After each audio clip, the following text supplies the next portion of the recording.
Champions ট্রফিতে বাংলাদেশের bowling attack মোটামুটি শক্তিশালী। এই অ্যাটাকটা ভালো করবে বলে আমরা প্রত্যাশা করি। প্রত্যাশার বাস্তবতার ফারাকটা একটু মিলিয়ে নিয়েন, সুবিধা হবে। নাহিদ রানাকে দিয়ে আলোচনাটা শুরু করি। বিপিএল এর সবশেষ 4 ম্যাচে নাহিদ রানা কোনো উইকেট পায়নি, এটা আপনি মনে করতে পারেন? বিপিএল এ সবশেষ 10 ম্যাচে নাহিদ রানা 7 ম্যাচেই কোনো উইকেট পায় নাই, এটা আপনি মনে করতে পারেন? দলের অন্যতম স্ট্রাইক বোলার সবশেষ 10 ম্যাচে 7 ম্যাচে কোনো উইকেটই পায় নাই। মিরাজ, নাসুম, মুস্তাফিজ তিনজনই বিপিএল এ 13টা করে উইকেট পেয়েছেন। নাসুম এবং মুস্তাফিজ 12 ম্যাচ খেলে 13 উইকেট, মিরাজ 14 ম্যাচ খেলে 13 উইকেট। তাদের ইকোনমি 7.25 থেকে 7.25 এর মধ্যে। তানজিম সাকিব আবার এর মধ্যে 9 ম্যাচে 16 উইকেট পেয়েছেন বোধহয়, তার ইকোনমি আবার 8-এর উপরে। রিয়েলিটিটা হচ্ছে তাসকিন আহমেদকে বাদ দিলে চ্যাম্পিয়ন্স ট্রফিতে বাংলাদেশের যে বোলাররা রয়েছে, কোনো বোলারই একদম আউটস্ট্যান্ডিং বা আউট অ্যান্ড আউট এমন কোনো পারফরমেন্স দেখাননি যেটা নিয়ে আপনি বা আমরা অনেক বেশি আশা পেতে পারি চ্যাম্পিয়ন্স ট্রফিতে। আপনি বলতেই পারেন যে ভাই এটা তো টি-20, হতো তো ওয়ান ডে। বাংলাদেশের ক্রিকেটের প্রেক্ষাপটে ওয়ান ডে টি-20 খুব একটা ভ্যারি করে না। এই যে বোলাররা পারফর্ম করেছেন, আপনি নাহিদ রানাকে দিয়ে চিন্তা করেন বিপিএল শুরুর আগে তার কি অবস্থা ছিল, কি হাইপ তৈরি হয়েছিল, এবং বিপিএল শেষে আমি হিসাব করছি নাহিদ রানা সবশেষ 4 ম্যাচে কোনো উইকেট পায় নাই। বিপিএল এর সবশেষ 10 ম্যাচের 7টাতে নাহিদ রানা কোনো উইকেট পায় নাই। তিনি বাংলাদেশের অন্যতম স্ট্রাইক বোলার। মুস্তাফিজ বাংলাদেশের, অনেকেই মনে করেন বাংলাদেশের সেরা লেফট আর্মার সিমার। সেই মুস্তাফিজ 12 ম্যাচে 13 উইকেট পেয়েছেন। দেশের সেরা বোলার যদি 12 ম্যাচে 13 উইকেট পায়, তার দিয়ে আপনি কি করবেন? সে যদি স্ট্রাইক বোলারই না হয়, তার দিয়ে আপনি করবেনটা কি? নাসুম, মিরাজরা সাকিবের অভাব পূরণ করতে পারবেন?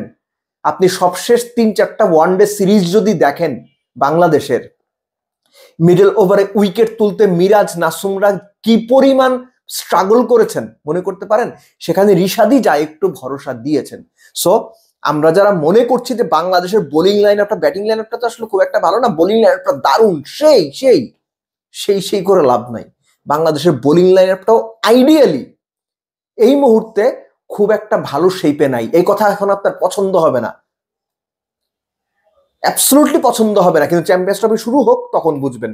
আপনি এই বোলিং লাইন আপ থেকে তাসকিনকে সরিয়ে দেন, এই বোলিং লাইন আপে এখন এই মুহূর্তে আপনি স্ট্রাইক বোলার খুঁজে পাবেন না যিনি আপনাকে নিয়মিত বিরতিতে নতুন বলে উইকেট তুলে দেবে।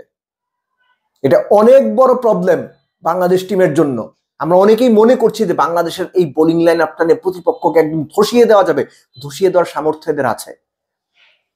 এমনকি প্রথম ম্যাচেই মুস্তাফিজ ওই ভারতের বিপক্ষে দুবাইতে যদি একটু সাপোর্ট পায় উইকেট থেকে, ভারতকে ধসিয়ে এসে দিতে পারে। কিন্তু রিসেন্ট ট্র্যাক রেকর্ড তাসকিন বাদ দিলে বাদ বাকি কারো ট্র্যাক রেকর্ডই অন্তত এই বিপিএল দিয়ে যদি আমরা মেজারমেন্ট করি একদমই ভালো না, বা আপ টু দা মার্ক না।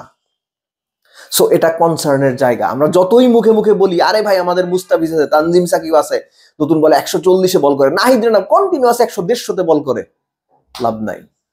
জায়গা মতো গিয়ে করতে হবে ভাই।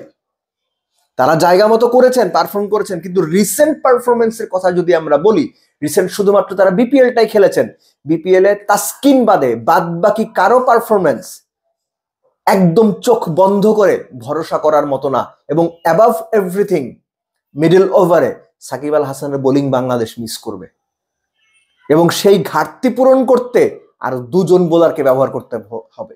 সেটা নাসুম এবং তার সঙ্গে রিশাদ হতে পারেন, রিশাদের সঙ্গে মিরাজ হতে পারেন, মিরাজের সঙ্গে নাসুম হতে পারেন, কিন্তু 3 জন মিলেই হতে পারেন, আমি জানি না। এই ঘাটতি পূরণ করাটা বাংলাদেশের টিম ম্যানেজমেন্ট, কোচ ক্যাপ্টেনের জন্য বিরাট একটা চ্যালেঞ্জ। এবং সর্বোপরি বোলিং লাইন আপটা এখন যে ফেসে আছে, যে অবস্থায় আছে, তাদেরকে চ্যাম্পিয়ন্স ট্রফির ক্রিকেটে 3টা বড় ম্যাচে দারুণভাবে পারফর্ম করার জন্য তৈরি করা, উদ্বুদ্ধ করা। তাদের যে ক্লান্তি, সেই ক্লান্তি কাটিয়ে তাদের বেস্ট ফর্মে ফেরত আনার জন্য খুব বেশি সময় কিন্তু নেই। কেননা recent track record, recent performance, recent form খুব বেশি ভরসা কিন্তু জাগাচ্ছে না, এক্সেপ্ট তাসকিন আহমেদ। আপনি একটু পরিসংখ্যানগুলো ঘেটে দেখবেন, আমি পরিসংখ্যান ঘেটেই বলছি। সো আশা করি বাংলাদেশের যে বোলিং লাইন আপ, তারা একদম ফ্রেশ হয়ে দারুণ স্ট্র্যাটেজিক্যাল ওয়েতে অপোনেন্টকে চেপে ধরবে, দারুণ পারফর্ম করবে। কিন্তু সেজন্য তাদেরকে নিজেরা নিজেদেরকে কতটুকু জাগিয়ে তুলতে পারেন সেটাও দেখার রয়েছে।